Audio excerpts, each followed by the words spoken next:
path as brothers. Indigenous disadvantage really is the great unsolved issue in Australia, and the Indigenous Council, the new Indigenous Council, will be taking a direct look at it shortly. Their first meeting is on the 5th of December. There are 12 members of it. We've got 3 of them here. We'll call it a subcommittee meeting, but nothing is binding, of course. Warren Mundine, chair of it, thanks very much for your company. Josephine Cashman, appreciate you joining us as well. And Andrew Penfold, who's been on before, obviously, in your different educational capacity. Thanks for your company also. Warren, I will start. I don't like to let my earlier guest direct the next question, but it is appropriate, I think, in this context, because David Peever is the Managing Director of Australian Rio Tinto, and he is on this committee. He'll be there presumably on the 5th of December. He's just shut down or announced the shutdown of an operation that employs a hell of a lot of Indigenous people. It's a major issue. He must have known that was on the horizon when he accepted the call-up to join the council. I should also let you know that you accepted this meeting before any of this was knowledge, but it's a difficult matter, isn't it? How do you feel about it? Look, first of all, I'd like to thank Paul House for the hospital pass. Good on you, mate. But you're right, because the council is going to be looking through economic eyes and for that lens, and looking about how we need to improve the economic performance, lifting Aboriginal people out of poverty, bringing them into the wider Australian economy, the global economy, and the mining industry, the smelter, and that all plays a major role in that whole process. So yes, it wasn't good news at all. I do agree on Paul with that. I've had conversations with David about that, but there are other things that are coming into this. But did you know that was coming? Look. When you think about it in hindsight, you knew that the smelter was losing money over a number of years, and it was causing problems, and also Rio Tinto as an organisation was also losing money. We've seen this shift from Tom Albanese to Sam Walsh and that. So I suppose, something was there going to happen, but I do agree the 2011 agreement was record-breaking, an amazing agreement that Rio Tinto did, and it was working with Aboriginal people in that area, as well as some of the job commitments that they have made over the years. But what's your response to what Paul House said? I mean, basically he said that this agreement is being broken, and Rio needs to reconsider and keep the operation going and honour the agreement. Do you agree with that? Look, from my understanding from that, this is a pure commercial decision.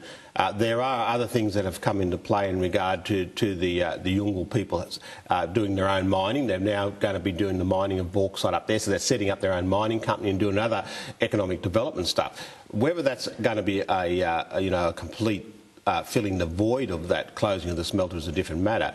But, I'm very comfortable with David Peever being on the council. I spoke to him on Friday about it, and the skills, knowledge and experiences that he brings to that council are things that we do need. This is a commercial decision. There'll be commercial decisions made in future that the council will be, get caught up into. But that's if you're going to look at things through economic eyes, these things happen. I mean, what's this tell us about the mining sector? I mean, the mining sector's done a lot in terms of Indigenous employment over recent years, but is one of the lessons here that mining is also somewhat unpredictable and there are risks involved in this? Well, business is a bit unpredictable as well, but mining more so. So what we really do is not put all our eggs into one basket. We've got to learn the lessons of the mining industry and the construction industries, learn those lessons, and how do we spread Indigenous people across the wider Australian economy into all the other industries that we so badly need to employ people. Andrew Penfold, when we've had you on here before, we were talking about your Indigenous Education Foundation. You've developed a track record of really getting things done in that particular space of Indigenous disadvantage. By joining this council, what's your hope? What outcomes do you want to, in particular, try to focus on improving? Well, I think it's very much the practical challenges of the future for the Indigenous inequality issues in Australia, and I'm a very strong believer in the power of education as being the sort of the really key tool to overcome disadvantage, and that's been the same in entire human history. I guess one of the things that I'm particularly interested in is how do you really bring very concrete strategies to leverage off things that are proven to work and to scale them up. So, as we know, there's been a lot of money spent in this area of policy over a number of years, and the outcomes, according to the government's own reports and so on, are very hard to find in terms of how's that actually affected the lives of the people that funding's been targeted to. So I think really it's about how do you look at what is working and how can you scale dial those things up and bring just a lot of rigour to the process around outcomes and results rather than sort of process and the amount of money involved. Well, what's your view on the question of income management? Because this is related to education. It's all about ensuring that Aboriginal kids get to go to school. We know that Jenny Macklin, as Minister, began to push ahead in this area, and presumably the Abbott government will do the same. But what's your view on the utility of that policy of income management? Well, my own view is that I think, there's been a move towards empowering local communities and local leadership around the country, and I think this is one of the key outcomes that we will be seeing over the years ahead, where different communities actually look at strategies that actually work on the ground in their own place, and what's appropriate for them in that situation. So I think that's very much about how do you empower communities to have more control over the sort of things that they're doing on the ground there. And I think there's really a two-pronged approach. There is a bit of a carrot and a bit of a stick to all policy implementation, and it's just about getting the balance right. Yeah, and education is a major important thing to make those changes that we so badly need to make our community's job ready, to start looking at turning at the entrepreneurs that we need to do, as well as getting us into the global marketplace. But are we making much progress when it comes to education in remote communities? I mean, the indicators here are mixed. There seems to be some progress, but it's pretty slow, isn't it? It's more than pretty slow. It's in some places we're actually going backwards. I've been to some communities where you have school-aged kids, 450 kids in that community, 50 kids attending schools. One of the things that I do like about the education area, and this is where the battleground is so important, is the responsibility of Aboriginal people. We talk about empowerment. With that empowerment comes responsibility of getting their kids to school, and responsibility in state and territory governments, with the support of the federal government, to provide the education that they need to have to be in this marketplace. Well, can I ask you, Josephine Cashman, I want to bring you in. You're probably a new face to some of our viewers by joining this panel. Where do you philosophically sit on what you would like to see the council, where the council should or would drive its approach to addressing Indigenous disadvantage? Well, can I just say, in relation to remote communities and education, it may give a bit of context to my view. I've worked in some remote communities. I've got family in Central Australia also, and there are some extremely great examples of where it's been done well. There's a community with Mr Guruwiri's on our panel, and he's got about 100% attendance rate in his school, in his community. It's Gapawuyak, which has got about a 98% attendance rate. And I think the focus needs to shift on where people are doing it well, to bring our communities up so that people have hope and people feel inspired by the great examples, because we hear too often the examples that are failing. My focus in terms of the council is, when you look at the actual statistics around Aboriginal small businesses, it's quite interesting, because there's around 9,000 or more Aboriginal small businesses in Australia. After the first year, according to these statistics, there's a 91% success rate. Second year, it's about 81%, third year, 71%. If you compare that to the average, it's about a 53% success rate across the board for mainstream small businesses. A lot of Aboriginal people and Torres Strait Islander people are very interested in entrepreneurship. This is what excites me about the panel, because it's taking, you look at the arts industry, it's something which Aboriginal people have always excelled in, and sport. It's outside of government, it's where they've had control, and it's a place where, and look at those examples and look at where they've done well and those models. And I was just going to ask, how do you make sure as a council that this isn't just, that you're not just a setup of government window dressing? I mean, there's not that many times that you meet per year, so what you agree on at those meetings is going to be crucially important, being able to then get it implemented. How do you ensure that you don't just become, if you like, a tokenistic setup of an Abbott government to be able to say that they're doing something without the outcomes that you all clearly want to follow? Yeah, look, I acknowledge that could be one of the dangers that could happen here, and that's why it's so important, the work that we bring to the table. This is why the panel is the panel that we have. If you look at it, you can see it is a business-focused panel. So it's all that knowledge, experiences and that they bring to it, plus the important work that we're going to be doing between those meetings. That is so crucial for us to do that. The other thing too is I want to become Abbott's the Prime Minister's worst nightmare. He wanted to be the Prime Minister for Indigenous Affairs. He wanted to be the Prime Minister for Indigenous people. We are going to make him the Prime Minister for Indigenous people, and that is through the success rate that we do in education and getting people into jobs. But you'll be prepared to call him out if you don't think that the outcomes are where you hope they are, whether it's 3 months, 6 months or a few years down the line. And I've already started that process. People remember that the argument over the funding, the $42 million funding that was taken out of the Aboriginal legal services. I believe it wasn't so much about the money being taken out or kept in there. I believed it was too soon. It was a budgetary decision that needed to be made. But we need to do that review and see where the money needs to be spent. I'd like to just go back to this point about education and school attendance and so on. You're arguing that this has worked very well in certain areas, in certain communities. What's the key to success? I mean, what is the key to working out, you know, why it works, how it works, and then applying the formula elsewhere? What's the key to it? Well, of course, if we knew the key, it would have been solved by now.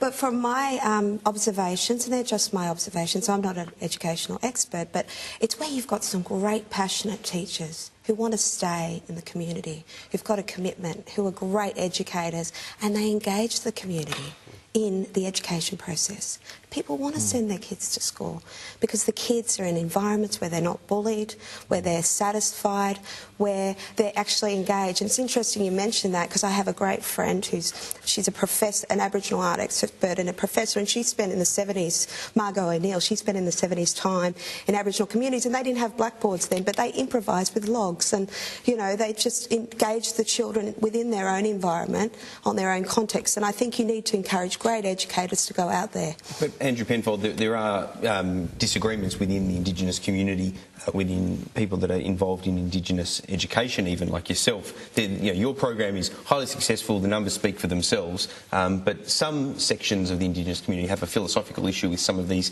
empowerment approaches. How do you overcome that? Or do you just accept that there's division, but your data backs up your positioning, so you roll forward? I think a couple of things, a couple of the schools that Josephine mentioned as well. You know, one of the key factors there, Paul, in terms of what are the things that distinguish those schools is that you have a very sort of cohesive social community environment rather than sort of you know, all the dysfunction and alcohol and all of those sort of problems.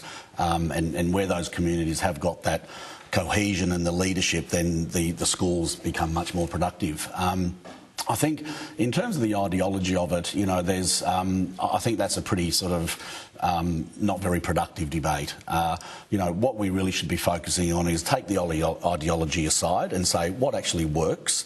Where do parents want their kids to go to schools? So it's interesting that, you know, people will sort of criticise different alternatives for education, but then sort of also complain about paternalism and being told what to do, and yet when other families want to make choices about where their kids go to school or what sort of education they get, there's all this ideology comes into it, and those battles have been going for 40 years, and the only losers in that are Aboriginal children. So we really need to focus on outcomes, what works, what parents want for their children's education, and leverage that and scale it. All right, hold that thought. We need to take a break, but when we come back, we're going to continue on this issue. In fact, we're going to start, I think, when we come back from the break, by taking a look at what would you like to see happen in terms of benchmarks going forward to feel like you've made the difference that you're all looking to make. You're watching Australian Agenda. We'll be back in a moment.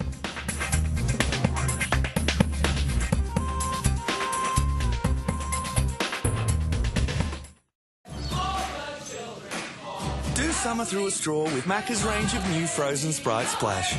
Splash in one flavour or mix them all. Then hurry back for a free refill. Australians, I have exhausted my great self teaching you the difference between meerkat and market. And still, every day, millions of people mix up car insurance with meerkats. That is why every evening I am forced to have soothing bubble bath. Sergey, bubbles. Family. Compare the meerkat.com.au, compare the market.com.au. Simples. Something's happening to curls. It's V.S. Sassoon's Curl Secret. A revolutionary new way to make beautiful curls in seconds. Hair goes in, curls come out. You can't see it. It all happens inside. Easy, fast, fabulous. Curl Secret from VS Sassoon. The secret behind the perfect curl.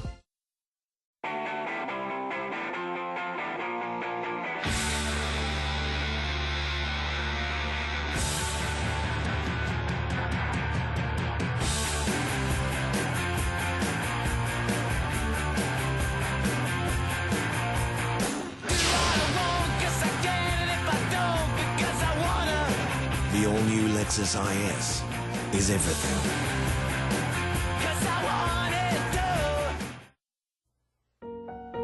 What if you don't lose weight, and especially at my age, you know, then you may get these other complications down the track, and I don't want that. I just want to be the healthiest I can be. I want to do something positive about it. How many people can say they've got a goal or a dream and they can tick it off? Me, I can. Done it.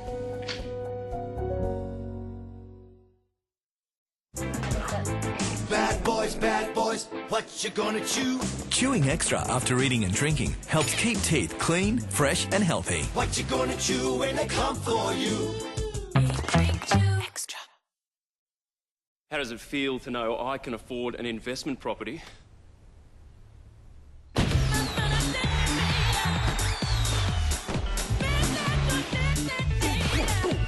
Know the feeling. Call Mortgage Choice. What did he say? He says we can see quite well. When the night heals my soul. Welcome back. You're watching Australian Agenda, where we're talking to 3 out of the 12 members of the new Indigenous Advisory Council. Warren Mundine, the chair of the panel, Josephine, Cashman and Andrew Penfold. Warren, can I start with you? I mentioned before the break that I wanted to talk about some benchmarks, I suppose. In other words, things that we can hold you to account on when we get you back here in 6 or 12 months' time. What are there tangible benchmarks that you will be able to look at, probably more likely in years to come, where you can say we've had the impact we wanted to, or this has been disappointing like so many years before where we haven't had the impact we'd like? No, we have to have those measurables there, because one of the things that I did like about Closing the Gap was for the first time we actually did have measurables. So for me, over the next 3 years, the most important measurables are: 1 is getting the kids to school, that's number 1. 2 is the performances of those kids at school and the transfer to universities and trades and other areas like that. And also, how do we do the legislative and regulatory reforms that we need to do in regard to getting economic development on country and people in the communities, Aboriginal communities. So business, small business, micro business, they are the important roles that need to be done. Josephine, all good panels end up having to have healthy, spirited debate. I'm assuming there are going to be disagreements. In your experience, where do you think those disagreement moments are that can, you know, by virtue of the debate that follows, can help lead to the kind of choice outcomes that will provide improvements after that? I'm really impressed with the panel, because I think it's a cross-section of different people, especially Warren, who used to be the president of the Labor Party. It's a cross-section of people from different backgrounds, and I believe that there will be vigorous debate, and I hope there is. As to where it will be, I'm not sure. I do know some of the other council members, but I'll be meeting a few new people on the panel, so we'll wait and see, but look forward to it. Andrew Penfold, from your perspective? I think Warren mentioned the Closing the Gap targets, and one of those is that by 2020 we'd halve the gap in Year 12 attainment rates between Indigenous and non-Indigenous children. And in recent years, this has been a sort of a national agreement, essentially through COAG with all the states and the Commonwealth, where we've had these very specific measurable targets. But over the recent years, when there's been changes of government at both the federal and the state level, I don't think it's really clear where those targets currently sit. And so one of the questions I'll have is, what is the commitment to these targets? Are they still being maintained or are they being revised? Because, we're starting to see different policies being implemented at the state level in the education systems, and obviously with the whole Gonski funding reforms that are currently sort of under debate.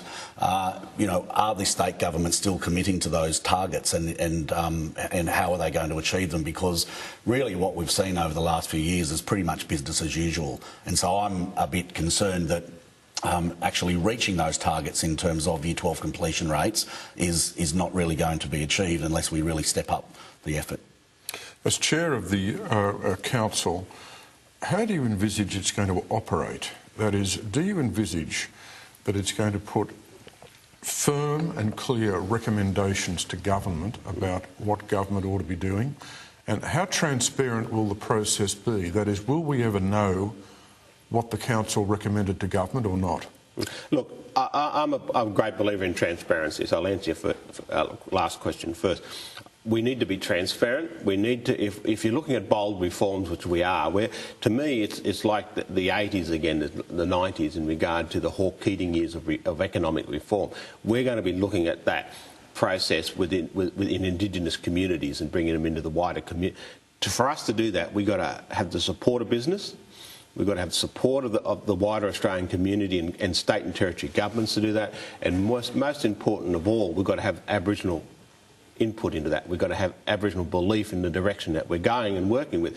To do that, we've got to be out there. We've got to let them know what's going on, and they've got to understand what we're going to do, and we've got to bring them on that journey with them, because in a lot of cases that could mean a shift that may be not of their benefit in the beginning, but in the long term will be of their benefit. So does that mean that when you do take recommendations to government, they'll be public recommendations? My commitment is to that. One of the reasons why I'm out there in the media is not because I think I'm a greatly intelligent person or good looking. It is just to get that message out there and to listen to voices and to bring people along with us on that journey. And I think that is majorly important for us to do that. And we will do the bold reforms and the bold information that we have to put to government. Now, what government does with these things is up to government, as we know, but we will be pushing those buttons to make sure that happens. Josephine, how do you make sure that you don't end up in a partisan disagreement right in the middle of it? You are all three clearly there for outcomes. This is an Abbott initiative. How do you make sure that you talk about bringing Indigenous communities along? How do you make sure that you bring the opposition along so that this doesn't turn into a political issue, which always becomes debilitating when that happens? Well, my concern currently within the amount of money that's being spent in the Indigenous arena is whether it's actually measured properly and looking at results-based, evidence-based decisions, where it's working, where it's not.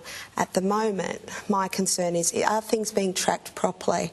And so I think if we develop arguments based around evidence and based around what works rather than sensationalism on either side, then I think I'm hoping logic will prevail. Now, Warren Mundine, when we've had you on the program in the past, you've talked about the personal relationship you have with the Prime Minister, the fact that you were talking to the Prime Minister regularly.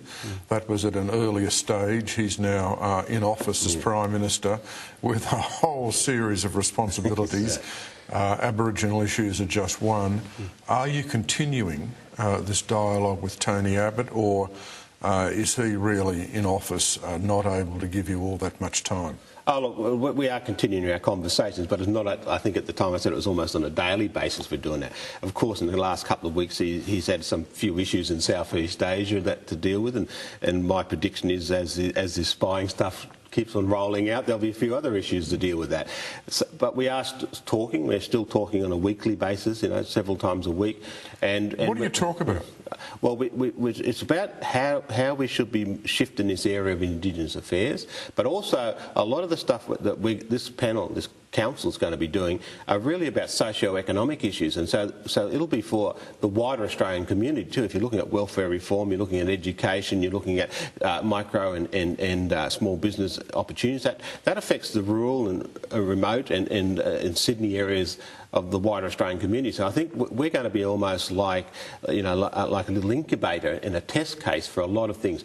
We saw the welfare reform that was tested in Aboriginal communities. I didn't agree with it just being for Aboriginal communities, but it was tested. Now it's been starting to be rolled out across Australia. This is what's going to happen to us. Can I ask you, Andrew Penfold, as a former investment banker, I want to ask you about your concerns, if you have any, about the government getting distracted by the politics of a situation to make the hard decisions, perhaps in this Indigenous space. We were talking to our earlier guest, Paul Howes, about Grain Corp. Some Liberals have got concerns that they didn't have the stomach for allowing the foreign takeover there for political or internal reasons, including the Nationals. Do you have concerns in the Indigenous space that the same sort of thing could happen in policy areas where you would like to see a government be prepared to crash or crash through to get outcomes, but the politics can make doing so too difficult, and so they sit on their hands? Well, I think there's a few different issues there. One is, there are business decisions which companies like Rio Tinto make in that situation, and if an asset is not viable and then market conditions change, then they will make business decisions, and I don't think it's for us or anyone to tell a company how they should run their business in that way. Then, secondly, I think there's the politics of the situation, and again, I don't think it's the job of this advisory council to be trying to get involved in the political process in that way. Our role is, and I think this is important for expectations, is our role is to provide advice and input and suggestions about, our different contexts and backgrounds. But what do you do when you provide advice? Let's say you put forward 6 proposals and if a year later you look at it and you say, you know what, this government actually hasn't introduced any of them. I mean, do you stay on there? Do you go public? Do you resign? I mean, I realise this is a bit of naysaying here, but I wonder, You're a journalist. I would be very surprised if you didn't ask that. I just wonder how you manage expectations, I suppose, because you all have high expectations, and governments quite often get distracted by other things, like we see in the last week. Look, there's no doubt that is a concern. But, it's about how we work through this whole process and how we deal with things and that. There is a high expectation of us. Look, I've been through the Twitter sphere, I've been out in Aboriginal communities and that. There's a lot of politics about it, whether we're a representative body or not, we're not, and I want to make that quite clear. We are like the Ken Henry Review, we're like the Gonski Review, and we're like a few other things, except I'd like to see us a bit more successful than probably some of those reviews. It's about what's the arrangements, what's the agreements we have with government, and it's about pushing those issues and that forward, because this panel is made up of some very smart people and very intelligent and incredible experiences, and that's why I'm very pleased with the makeup of the panel. And in government, this I believe is a major importance. I know everyone that comes into office or sits in my chair says the same thing, but when you think about it, the Australian community, according to the polling, that 80% of the Australian community want the referendum to go ahead and things to be successful. They're really on side about this. They're sick and tired of the money being spent. They're sick and tired every year we're coming back and saying things haven't improved or have improved not enough. So this is, business is on side. Everyone's on side. This is the great opportunity for government to do this. They've just got a record vote. We need to move forward. All right, we are out of time, right out of time. But Warren Mundine, good luck. And no doubt we'll get you back to test some of those benchmarks. We appreciate your company. Josephine Cashman, thanks for joining the program. And Andrew Penfold, great to have you back as well in your new capacity to go with the old one that we had you on last time. And Paul Kelly, as always, thanks for joining me. I'll see you again next week.